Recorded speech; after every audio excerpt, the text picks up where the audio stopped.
नमस्कार दोस्तों, स्वागत है अपने YouTube channel top trending GK में। दोस्तों इस वीडियो में देखने वाले हैं सीआरपीएफ एएसआई का एग्जाम जो आज आपके 27 मार्च 2023 को प्रथम शिफ्ट में कंडक्ट हुआ है 9 से 10 एम वाली 10:30 एम वाली।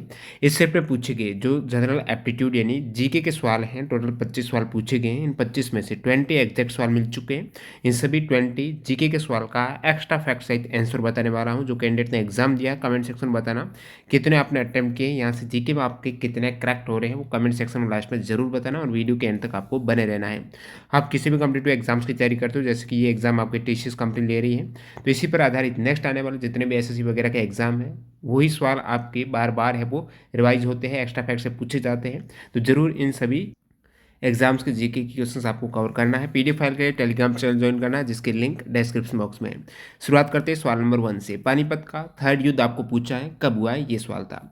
तो पानीपत का तृतीय युद्ध है वो दोस्तों 1761 को हुआ था, 14 जनवरी 1761 को, मराठा और अहमद शाह अब्दाली के मध्य। पानीपत का प्रथम युद्ध पूछे तो 1526 में हुआ है, 21 अप्रैल 1526 को प्रथम युद्ध, 1556 को द्वितीय और 1761 को तृतीय। प्रथम युद्ध है बाबर और इब्राहिम लोधी के मध्य, और द्वितीय युद्ध है वो 1556 में बैरम खां एवं हेमू के मध्य हुआ था। बैरम खां अकबर का सेनापति, हेमू आदिल शाह सुर का सेनापति था।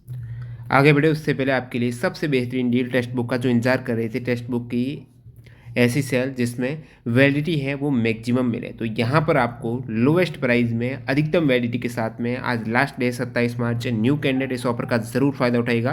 टेक्स्ट बुक पास में सारे एग्जाम्स के मॉक टेस्ट कवर होते हैं। अभी यहाँ पर आपको क्या मिल रहा है, हमेशा 12 मंथ की वैलिडिटी मिलती है, अभी आपको 6 मंथ और वैलिडिटी, मतलब आप 18 मंथ में जितने चाहे एग्जाम्स के मॉक टेस्ट दे सकते हो। और टीटीजे के कूपन कोड यूज़ कर लेना, आपको मिनिमम प्राइस में ये डील मिल जाएगी। टीटीजे के कूपन कोड से मैक्सिमम डिस्काउंट मिल जाएगा।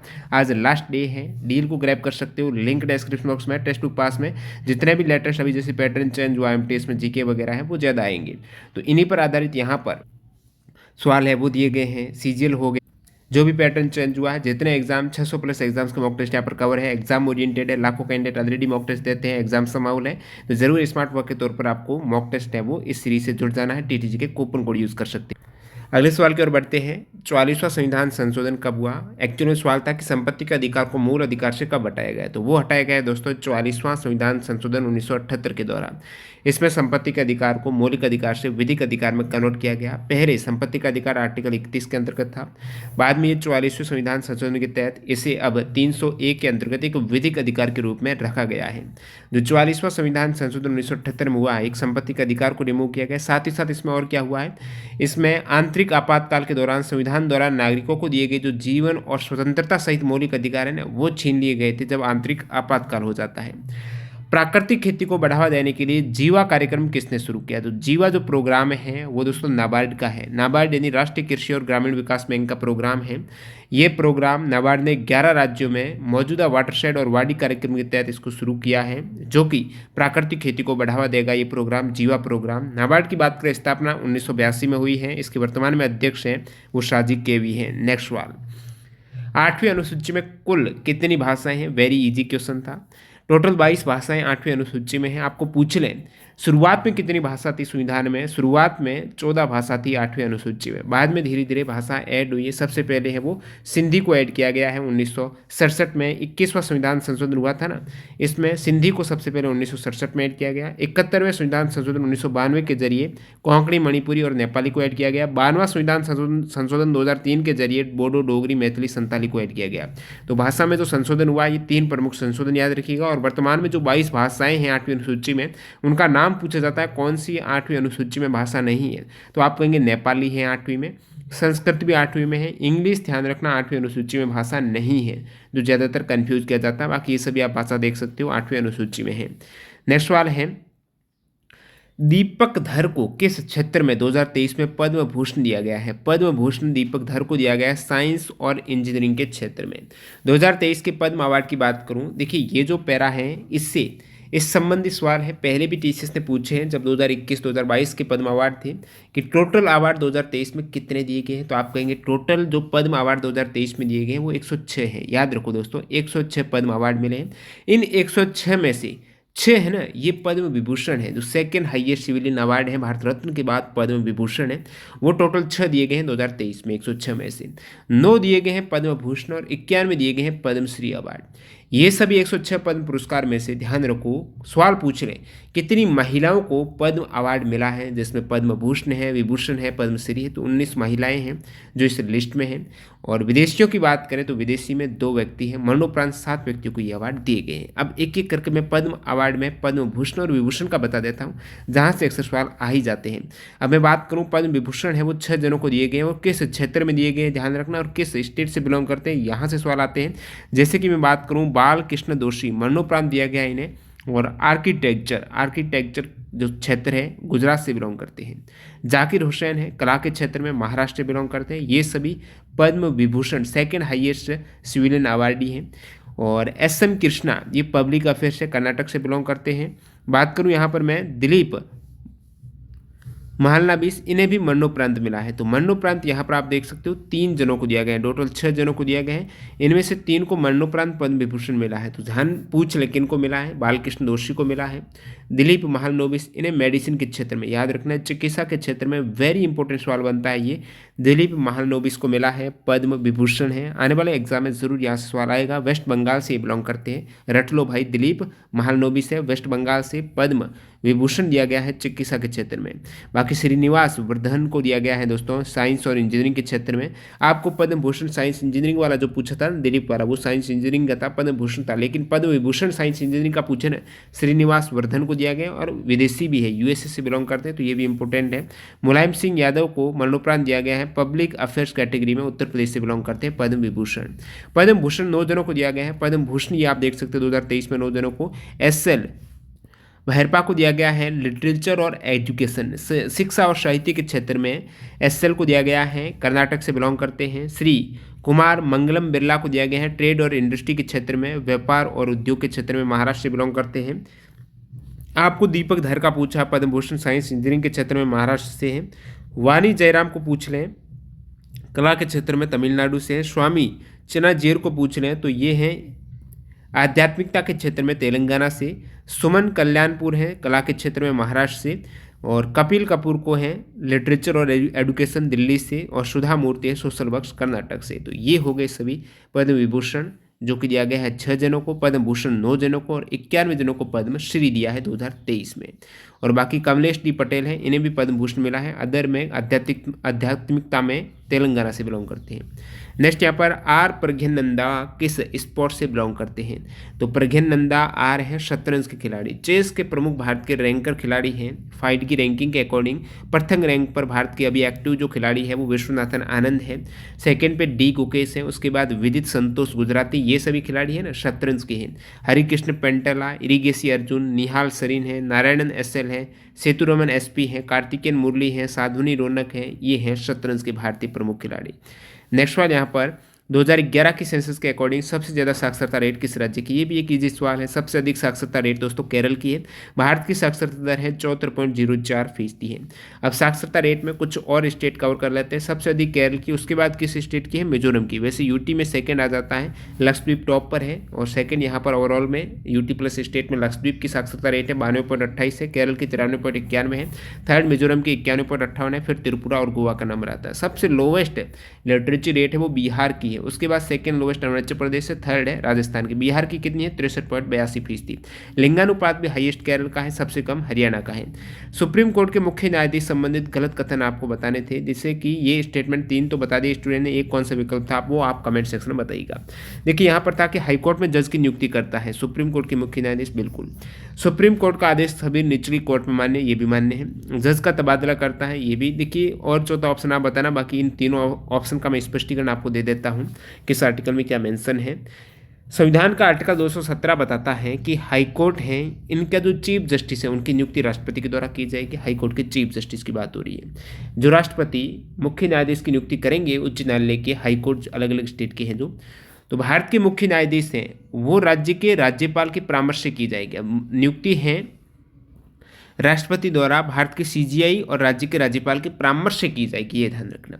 अन्य जो न्यायाधीश हैं हाईकोर्ट वगैरह के, उनकी नियुक्ति के लिए संबंधित उच्च न्यायालय के मुख्य न्यायाधीश से भी परामर्श लिया जाएगा। तो नियुक्ति तो एक तरीके से राष्ट्रपति करेंगे, लेकिन यहाँ पर अदर जजेज जो हाईकोर्ट हैं उनमें मुख्य न्यायाधीश की परामर्श जरूर ली जाएगी, वो भी हाईकोर्ट के मुख्य न्यायाधीश की।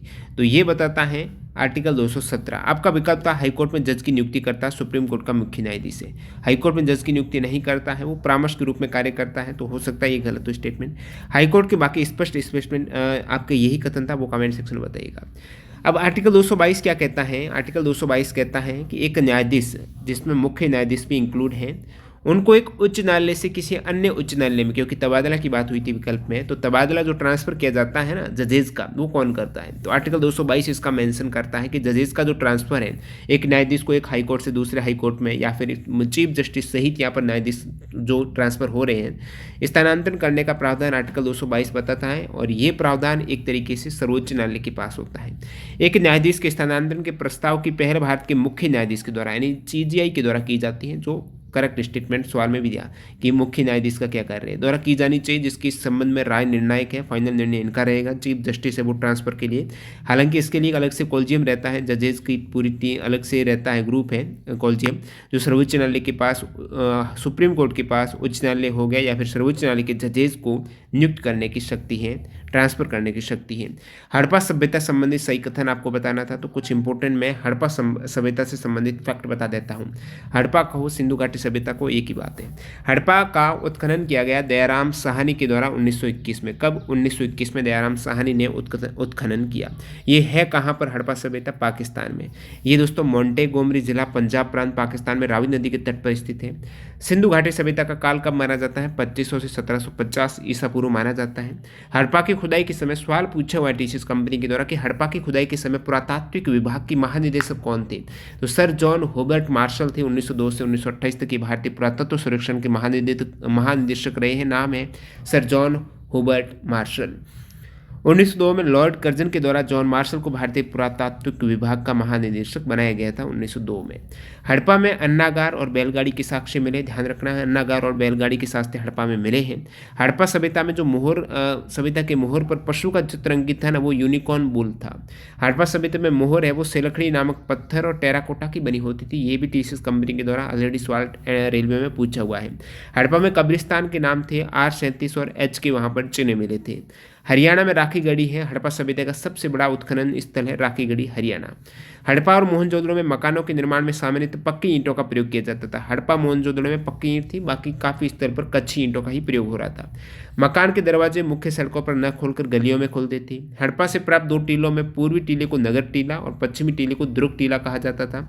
यहाँ पर 6 की 2 पंक्तियों में निर्मित कुल 12 कक्षों वाले एक अन्नगार का अवशेष मिला है। बिल्कुल हड़प्पा में अन्नगार बता चुका हूँ। और इसमें घर में कमरे तथा आंगन होते थे। मोहनजोदड़ो के घरों की तरह कुएं यहाँ पर नहीं मिले हड़प्पा में। सिंधु सभ्यता में अभिलेख युक्त मुहरें सर्वाधिक हड़प्पा से ही मिली है। हड़प्पा में मोहनजोदड़ो के विपरीत पुरुष मूर्तियाँ नारी मूर्तियों की तुलना में अधिक है पुरुष मूर्तियाँ। हड़प्पा में और किसके अवशेष मिले? तो तांबे का पैमाना मिला है। बर्तन पर मछुआरे का चित्र था। शंख का बना बैल था। पीतल का बना इक्का था। स्त्री के गर्भ से निकला हुआ पौधा था। ईंटों के वर्ताकार चबूतरे थे। धान में गेहूं जौ के दानों के अवशेष मिले हैं। अब पूछ रहे नर्तकी है कांस्य मूर्ति, ये कहाँ से? मोहनजोदड़ो से। स्नानघर और बूंदा कपास के टुकड़े घोड़े के दांत मोहनजोदड़ो से मिले हैं। सवाल ऑलरेडी पूछा हुआ है रेलवे आपकी टीसीएस कंपनी ने। सिंधु घाटी सभ्यता का स्थल कौन सा नहीं है? तो ये सभी आप स्थल देख रहे हो। हड़प्पा पंजाब प्रांत पाकिस्तान में, मोहनजोदड़ो ये भी पाकिस्तान में है। और नेक्स्ट यहाँ पर सुतका गोंडोर है बलूचिस्तान पाकिस्तान में। छनूदड़ो सिंध पाकिस्तान में। रंगपुर अहमदाबाद काठियावाड़ भारत में है ये। कोटरीजी ये सिंध पाकिस्तान में। रोपड़ पंजाब भारत में है। लोथल अहमदाबाद में है। आलमगीरपुर मेरठ में है। कालीबंगा हनुमानगढ़ राजस्थान। सुरकोटड़ा कच्छ गुजरात। बनावली हिसार हरियाणा। राखीगढ़ी हरियाणा में है। ये सभी सिंधु घाटी सभ्यता के ही स्थल हैं। सौर ऊर्जा उत्पादन में प्रथम स्थान पर कौन सा देश है? सौर ऊर्जा सोलर एनर्जी में फर्स्ट स्थान पर चाइना है, सेकंड पर यूएस है, थर्ड पर जापान है। इंडिया की रैंक है सोलर एनर्जी प्रोडक्शन में, भारत की वर्तमान रैंक 2023 के अकॉर्डिंग चौथी है। भारत की क्षमता है वो 64.38 गीगा वॉट है, ये कैपेसिटी है भारत की सोलर एनर्जी की। भारत में सौर ऊर्जा उत्पादन में प्रथम राज्य वर्तमान में राजस्थान है, पहले कर्नाटक था, अभी वर्तमान में राजस्थान, सेकंड गुजरात, थर्ड कर्नाटक। भारत में सबसे बड़ा सोलर प्लांट कहाँ पर है? भड़ला सोलर पार्क है, ये जोधपुर राजस्थान में है, फलोदी के पास में। नेक्स्ट सवाल, पवन ऊर्जा में प्रथम राज्य कौन सा है? पवन ऊर्जा में प्रथम राज्य है दोस्तों तमिलनाडु। और आपको सौर ऊर्जा का भी पूछा है, पवन ऊर्जा में भी। सौर ऊर्जा में राजस्थान, पवन ऊर्जा में तमिलनाडु, सेकंड गुजरात है। और पवन ऊर्जा में फर्स्ट, सौर में भी चाइना से, पवन में भी, विंड एनर्जी में भी चाइना फर्स्ट है। बैक्टीरिया के समूह के संबंधित हैं, तो बैक्टीरिया जीवाणु है। पंच जगत वर्गीकरण के अनुसार बैक्टीरिया मोनेरा के अंतर्गत आता है। मोनेरा में बैक्टीरिया, साइनोबैक्टीरिया और माइकोप्लाज्मा आते हैं। भारत की सबसे बड़ी कोयला खदान है झरिया, झारखंड में है। झारखंड स्थित झरिया कोयला क्षेत्र सबसे प्राचीन और संपन्न कोयला क्षेत्रों में से एक है। झारखंड के बाद ओडिशा में भारत का दूसरा सबसे बड़ा कोयला भंडार है।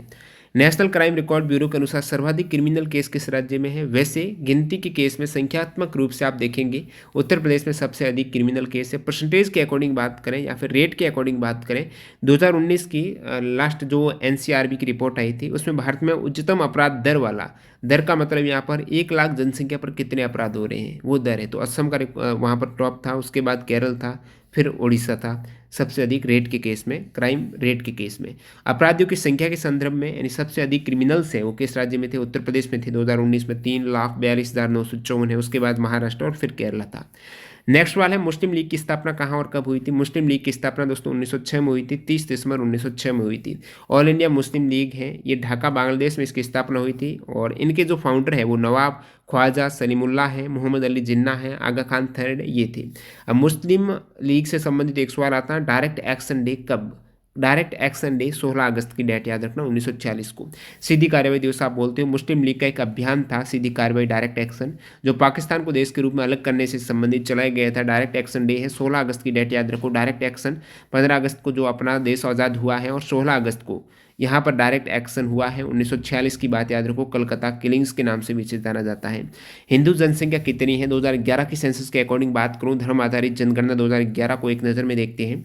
अब देखिए 25 अगस्त 2015 को रिपोर्ट आई है धर्म आधारित जनगणना की, जिसके अकॉर्डिंग है हिंदुओं की कुल जनसंख्या है, परसेंटेज के अकॉर्डिंग देखो कुल जनसंख्या की हिंदू कितने परसेंटेज है? 79.8% हिंदू है।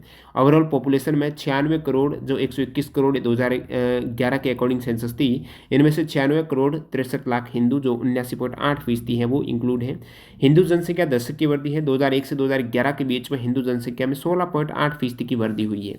अब 2001 से 2011 की कुल जनसंख्या में हिंदू जनसंख्या के अनुपात में 0.7% अंक यानी प्रीवियस वृद्धि का अनुपात देख रहा है ये। मुस्लिम की जनसंख्या है, अब हिंदुओं की है वो दोस्तों 79.8 है, तो मुस्लिम पॉपुलेशन कितनी है? तो वो आप कहेंगे 17 करोड़ 22 लाख है, जो कि लगभग 14.2% है। मुस्लिम जनसंख्या की वृद्धि दर है वो हिंदुओं की है दोस्तों, यहाँ पर आपने देखा 16.8% है, और मुस्लिम जनसंख्या वृद्धि दर 24.6% है। और नेक्स्ट सवाल पर मूव करते हैं, बाकी आप देख सकते हो। अदर थर्ड आपको पूछ लिया हाईएस्ट पॉपुलेशन किसकी है, जैसे कि हिंदू, उनके बाद मुस्लिम, थर्ड है ईसाई। ईसाई की कुल जनसंख्या 2.3% है।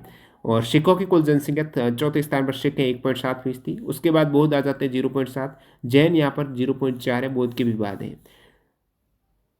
और बाकी आप सर्वाधिक परसेंटेज देखेंगे हिंदू जनसंख्या में, उसमें हिमाचल प्रदेश में सबसे अधिक हिंदूज मिल जाएंगे। परसेंटेज के अकॉर्डिंग बात कर रहा हूँ, नंबर्स के अकॉर्डिंग नहीं। नेक्स्ट सवाल एक पूछा गया हिस्ट्री का सवाल है, the person who belong from Mongol as well as Turkey. Turkey और मंगोल दोनों से बिलोंग करने वाले व्यक्ति हैं। तो चंगेज़ खान एक विकल्प था, ये हो सकता है क्योंकि मंगोल खान से हैं और ये भी टर्की से भी बिलोंग करते हैं, तो मंगोल साम्राज्य के विस्तार में इन्होंने अहम भूमिका निभाई। एक हिंदुस्तानी संगीत से सवाल था, एग्जैक्ट नहीं मिला है। बाकी 2022 के अर्जुन अवार्ड से भी एक सवाल पूछा गया है, तो अर्जुन अवार्ड हैं जितने भी राष्ट्रीय खेल पुरस्कार दिए गए हैं, और पद्म अवार्ड है, यहाँ से प्रत्येक एग्जाम में टीसीएस कंपनी सवाल पूछ ले तो इनको रटना होगा सवाल फिक्स करने के लिए। अब ये आप देख सकते हो अर्जुन अवार्ड 2022 में सीमा पूनिया एथलेटिक्स है, अल्दोस पोल एथलेटिक्स है, अविनाश मुकुंद सेबल एथलेटिक्स है, लक्ष्य सेन बैडमिंटन है, Prannoy HS badminton, Amit boxing, Nikhat Zareen boxing है, भक्ति प्रदीप कुलकर्णी शतरंज है, आर प्रगनंदा शतरंज है, ठीक है, ग्रेस एका हॉकी है, सुशीला देवी जुडो है, साक्षी कुमारी कबड्डी है, नयन मोनी शेकिया है, लॉन बॉयल है, सागर कैलाश ओवलकर मलखम्ब है, ठीक है, और इलावेनिल वरारीवान शूटिंग है, ओम प्रकाश मिठारवाल शूटिंग है, श्रीजा अकोला टेबल टेनिस है। विशेषकर इनका जो स्पोर्ट है ना, जैसे विकास ठाकुर आप कहेंगे भारोत्तोलन है, स्पोर्ट जरूर याद रखो जिनको लेटेस्ट अवार्ड मिले। अंशु को कुश्ती है, तो टोटल 25 जनों को अर्जुन अवार्ड ये मिले हैं। परवीन वसु है, सरिता कुश्ती है, मानसी ग्रीज, चंद्र जोशी है para badminton, Tarun Dhillon para badminton, Swapnil Sanjit para तैराकी, और अनिका जे है बधिर बैडमिंटन। अब एक सवाल है, सिल्वर जल है, इनसे संबंधित एक चांदी पानी की सहायता से किसकी खोज हुई? एग्जैक्ट ये भी सवाल नहीं मिला है। तो इस टाइप से आपने लगभग देखे 20 के आसपास सवाल जो आज आपके असिस्टेंट सब इंस्पेक्टर जो सीआरपीएफ का एग्जाम हुआ आईएएसआई का स्टेनो का, इसमें पूछे गए प्रथम पारी में। पीडीएफ फाइल के लिए टेलीग्राम चैनल ज्वाइन करना है और सेकंड और थर्ड शिफ्ट का वीडियो एक साथ आपको मिल जाएगा नाइट को, तो वो भी आप जुड़ सकते हो चैनल को सब्सक्राइब करके। धन्यवाद।